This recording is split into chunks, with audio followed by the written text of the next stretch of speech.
હૃદય એક બી માણસ આપણે ઘર વગરનું ના રહે. જ્યાં અમે જઈએ છીએ ઘણા લોકોને પાણી પણ નથી. એ લોકોની એવી માંગ છે કે ખાલી અમને વીજળી અને પાણી આપવા દો. અમે કેને કેવા છીએ?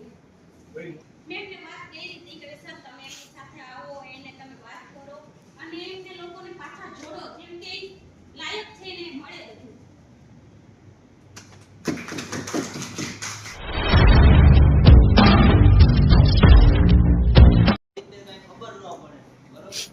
માપણી પાછી વિખાઈ પછી કોઈ કઈ ધ્યાન જ ન દીધું અને છેલ્લે મને સાહેબે મને આ કીડી યોજનામાં મને રુચિ દેખાડી ને એટલે અમારા લોકો વિશે બધું મારા ઉપર આવ્યું ને એટલે મેં એ કામ હાથમાં લીધું અને એ ત્યાં પ્લોટ અમે માપણી પાછી કરાવી, મામલતદાર સાહેબને જઈને ત્યાં પાછી માપણી કરાવી, બરોબર. પાછા પ્લોટ ખોપાવ્યા અને સર્ટિફિકેટ પણ દેવરે. અને અત્યારે પેલા 2 વર્ષ પહેલા કેવું થયું હતું કે રિવરફ્રન્ટ અમારે જ્યાં બંધાયું ને ત્યાં અમારા લોકો જે આપણા પૂજક સમાજના લોકો ઘણા બધા રહેતા હતા. ત્યાંથી એનું રિવરફ્રન્ટમાંથી બધાના મકાન પાડીને અમારે જે બીજા પ્લોટ પાસ થયા એની પાછળ એને જગ્યા આપી છે, તમે અહીંયા તમારો પ્લોટ મંજૂર કરી દેવામાં આવશે. તો એ કઈ પ્લોટ મંજૂર તો ન કર્યો પણ જેને નતું રહેવાનું ઘર એને ત્યાં એની રીતે બનાવ્યું, તો એને પાસે કઈ એનો કઈ પાકો પુરાવો છે નહીં. તો એ લોકોને જો પાકો પુરાવો આપણે દેવરાવી દઈએ તો 100% હું એ બધા લોકોને અહીંયા હાજર કરવા હું ગેરંટી લઉં.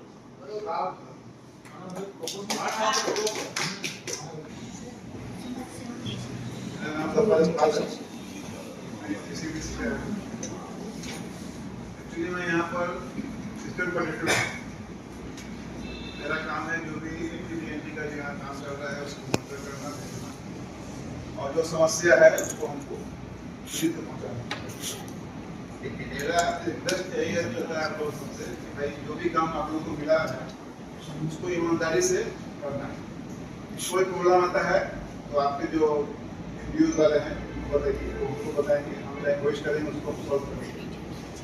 तो ज़्यादातर मेरे ख्याल से आप लोग एंटी के लोग हैं, तो उसमें क्या है कि आपको अपनी कम्युनिटी को हेल्प करना है. तो इंटरेस्ट लीजिए, पैसा अगर जो है तो इतना कहाँ से आएगा? जो गवर्नमेंट का है वो देगा. रिक्वेस्ट कीजिए कि भाई अगर नहीं भी दे रहा है तो हमको अपने कम्युनिटी को हेल्प करना है ना. उसमें क्या होगा कि भाई उसमें आप सही से आप काम कर पाएंगे और गवर्नमेंट की जो भी स्कीम है वो आपको मिलेगा. आप अपना प्रपोजल बताइए कहाँ प्रॉब्लम है, वो तो बताया आपने, हमको समझ नहीं आया. तो मेरा कहने का मतलब ये है कि जो भी काम मिला है उसको अच्छे करना है, ईमानदारी से कीजिए और उसको सक्सेस कीजिए ताकि ये जो स्कीम गवर्नमेंट ने निकाला है ना सक्सेस करना है. जैसे बोलता है हमेशा ना गुजरात फर्स्ट, इसमें गुजरात फर्स्ट करना है, होता है ना गुजरात फर्स्ट आर्टिस्ट में. यहाँ पे हम लोग को ऐसा काम करके दिखाना है कि गुजरात फर्स्ट है पूरा इंडिया में, है ना. तो रिक्वेस्ट है कि जो भी काम मिले आपको ईमानदारी से कीजिए और कर करके जो प्रॉब्लम आवे उनको बताइए, वो हमको बताएंगे, हम लोग सॉल्व करने की कोशिश करेंगे. ठीक है ना.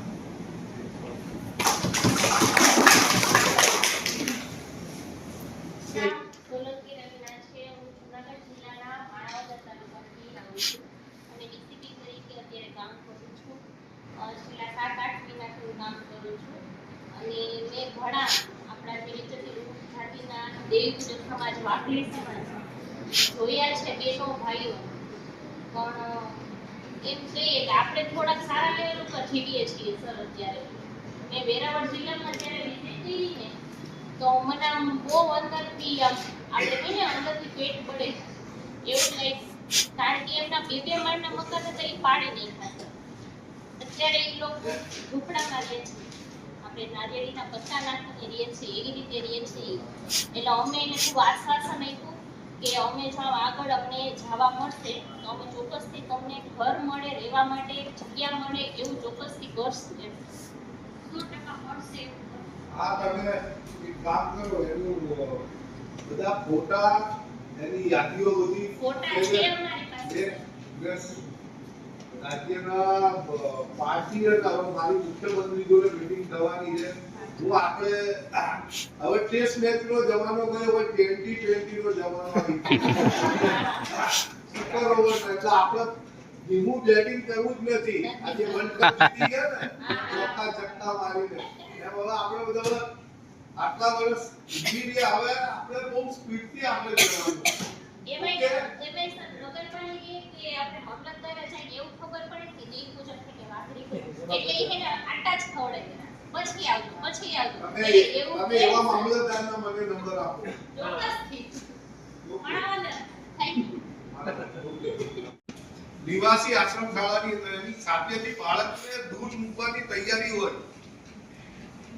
5000 બાળકો હશે, 10,000 હશે, બધાને એડમિશન કરાવવાની જવાબદારી મારી.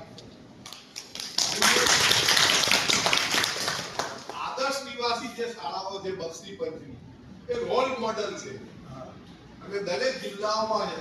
તો આપણા બાળકો ઓબીસી ની આદર્શ નિવાસી શાળાઓમાં જે 8મા પછી આપણે આદર્શ નિવાસી શાળાઓમાં 12મા સુધીનું એજ્યુકેશન આપણે કઈ રીતે 10મા સુધીનું તો એમને અપાય 8, 9 અને 10 અને 11 ને 12. આ પણ ડાટા તમે બધા ડાટા તૈયાર કરશો. આપણે હવે 5000 જેટલી સ્કૂલો સાથે એમઓયુ કરવા જઈ રહ્યા છે અને બહુ મોટા દરજાની સ્કૂલો, કઈ ઓર્ડિનરી નહીં. કરીશ કે આખા ગુજરાતના જેટલા બી સમાજ કલ્યાણ અધિકારીઓ છે એ બધા સમાજ કલ્યાણ અધિકારીઓને હું ડાયરેક્ટર અને સેક્રેટરીના ત્યાંથી સૂચના આપવાનું. આપણા જે લોકો જે તે જિલ્લાઓમાં કામ કરે છે હું બધા અધિકારીને તમારે એક જ જગ્યાએ જવાનું, જે જિલ્લા સમાજ કલ્યાણ નિયામક હોય એની ચેમ્બરમાં જઈ અને મારી સાથે વાત કરાવો. કોઈએ ગભરાવાનું નહીં. ગયા પટની સાહેબ વાત કરવા માંગે છે, હું તમારા બધાનો ગમે તેનો ફોન હું ઉપાડું. ના હોય તો તમારે મને WhatsApp, મારો નંબર છે, મને WhatsApp કદાચ કોઈ મીટિંગોમાં આવો હોય આ હોય તો WhatsApp મેસેજ કરવાનો મને કે સાહેબ હું આ ગામમાં હતું, આ હતું, જુનાગઢ જિલ્લામાં ગયો છું, વેરાવળ જિલ્લામાં ગયો છું, ત્યાં હોય હું તરત તમને હું રિપ્લાય આપીશ. બીજું કે મામાજીને કહ્યું જારી ઉપર પટ્ટીઓ તૂટતી હોય, ક્યાંય તૂટી પણ ગઈ હોય અને વૈકલ્પિક વ્યવસ્થા ના મળતી હોય, આપણો 6/6/2003 નો જે રેવન્યુનો જે જીઆર છે એ ગ્રામ્ય કક્ષા હોય કે શહેર કક્ષા હોય 2 મીઠા સુધીની જમીન મફત પ્લોટ આપવા માટેની જોગવાઈ છે. તો એના અંતર્ગત આપણે એની પ્લોટોની અરજીઓ પછી એને આપણા સમાજ કલ્યાણ અધિકારીજીને દરખાસ્ત કરાવવાની આપણે અને મારો ભલામણ પત્ર જે તે કલેક્ટરને અને આપણે 2-3 તબક્કા કરીએ તો પ્રોસેસ છે જમીન લેવાની સરકાર જોડેથી, પણ મને લાગે કે 6 મહિના 8 મહિના આપણે મહેનત કરીએ તો 100% આપણને સક્સેસ મળે. એટલે એક બી માણસ આપણે ઘર વગરનું ના રહે એની બધી હમણાં હું બધી વાત કરીશ. બાકીના જિલ્લાના લોકો તમે હમણાં મારે આ જે પ્રોજેક્ટ મેં જાણ્યો ને ત્યારે 3 મહિના થઈ ગયા છે ખાલી. ત્યારે મને કઈ કોન્ફિડન્સ નથી, બરોબર? પ્રોજેક્ટ વિશે સમજાવ્યું છે તમારી કોમ્યુનિટી પર આ થઈ વાત, બરોબર? એટલે મેં તરત ઓબ્જેક્શન લીધું. વેરાવળ ગીર સોમનાથમાં મેં રિસીવ તરીકે કામ કર્યું, બરોબર? ને ફૂલ કોન્ફિડન્સથી ત્યાં બધા ગ્રુપ કર્યા. અત્યારે મારે 3 મહિનાથી જ ખાલી મારા અનુભવ છે એટલે કઈ બધા બોલતા તો આવતું નથી, પણ સરે મને એટલો કોન્ફિડન્સ દેવરાયો છે ને કે 3 મહિનાનો અનુભવમાં મને જાદુગરનું શીખવાડી દીધું છે, બરોબર? અને બીજું તો થેન્ક યુ કહું છું કે કેતન સરને કે અહીંયા પ્રોજેક્ટ પેલા માણસ હતો અમારે ત્યાં લઈ આવ્યા, બરોબર? પછી મને મારે શું કહેવાનું છે કે અત્યાર સુધીમાં જેટલા મેં બહેનોના જોડે કનેક્ટ થયો છું ને એટલા 1000 બહેનોનું મારો 100% અંદાજ છે કે લોકો લઈ આવી છે. બોલો બેન તમે. થેન્ક યુ કોન્ફિડન્સ મારું નામ કાજલ વાઘેલા છે. હું જામજોધપુરથી છું. કેતન સર નીચે કામ કરું છું. પછી યોજના નીચે કામ કરું છું. મને બોલતા બહુ ફાવતું નથી, પણ અમારા લોકો જે સમુદાયના લોકો છે એની અમે ઘરે ઘરે પહોંચ કરી છે. જ્યાં અમે જઈએ છીએ ઘણા લોકોને પાણી પણ નથી. એ લોકોને એવી માંગ છે કે ખાલી અમને વીજળી અને પાણી આપવા દો. અમે કેને કેવા છીએ? ભાઈ નોટ કરો મારો એવા લોકોને અમે સેન્ટરમેન્ટ તરીકે ખાતા ખોલવા ગયા છે. એક જ મિનિટ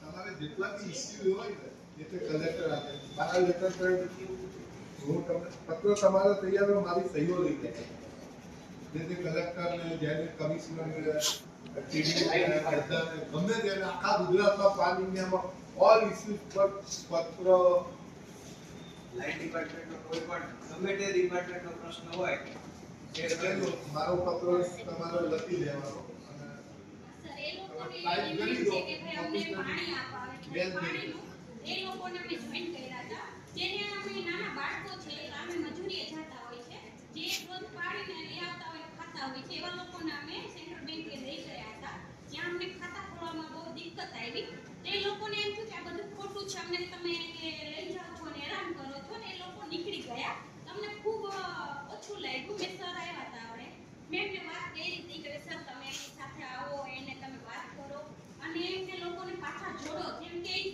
લાયક છે ને મળે બધું.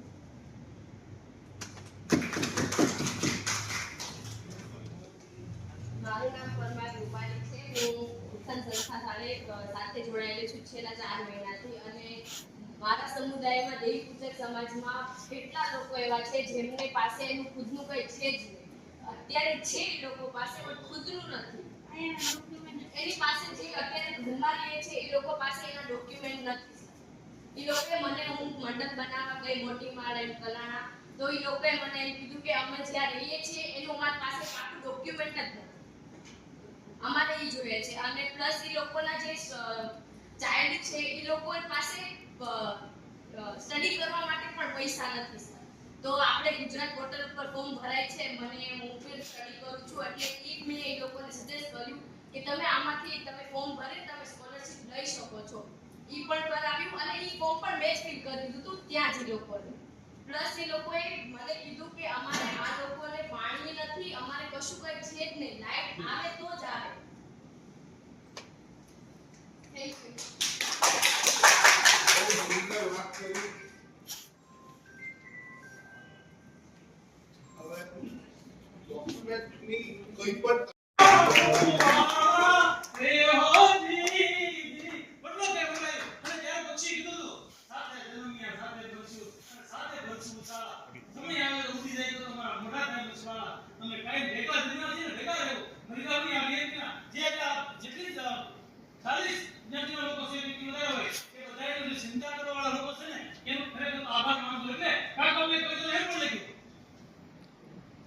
એ બેલડીયુંના ઘૂમડા રે બેટી લેજો બેગડી રે એક મંત્રો છોરે કાતો તમે ફરફરી છોરે આ વેલમાં જે કાઈ નથી તમારો વીર કાઈ હેરો નથી આ તો એક દિવસ ફરી જવાનું કા ફરી જાવ તેમાં પણ વેલમાં જે કાઈ નથી તમારો વીર તેલમાં તવાસો અને આ ઉંકીલા મુમેરો એક ઢોરે જાડ મે નવી વાત કરશોની કરો એક મીઠું તો લઈ લો હમણાં શું આવશે એક રે જવાના રે મુસાફર આપણે આવ્યા જાઉં પોત પોતાને દે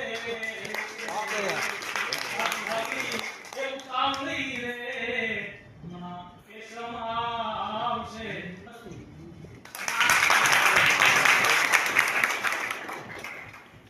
હવે જે બાકી જિલ્લા હોય એ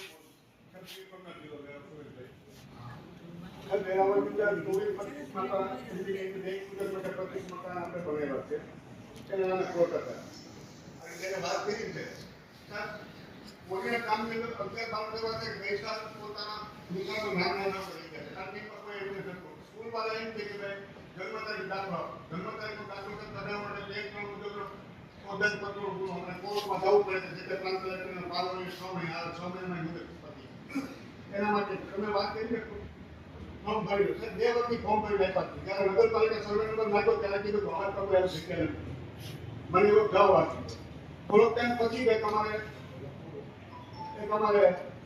લવાણા છે ભૈકરભાઈ ચોટાઈ 6 મહિના પછી સાહેબ એને પોતાના ભાગે 600 વાર વિદ્યા એટલે કે દેશ મુજબની આપણે કોઈ ઉપજે કે આપણે નાના કર્મચારી નાના માણસો હોય કે આપણે રજૂઆત કરતા હોય કે સાહેબ આના માટે શું કરવું મારે એટલે મતલબ હું કલેક્ટર સાહેબ બોલ્યો કે સાહેબ આ દેશ મુજબ ભંગા કેન્દ્રીય તો પાકિસ્તાનમાં આવેલો હક નથી અને આના માટે તમે કંઈક જો એ સમયે આપણે ફોન કર્યો સાહેબ તમે કલેક્ટરને વાત કરો સાહેબ 2 વર્ષથી મારા ફોર્મ ભરી કર્યા છે કાયમી માટે ધક્કા ખાઉં છું આ લોકો કોઈ ઉપાધ્યાય છે તમને યાદ કરજો મિત્ર જેવા છે અને બહુ સારો રિસ્પોન્સ આપશે.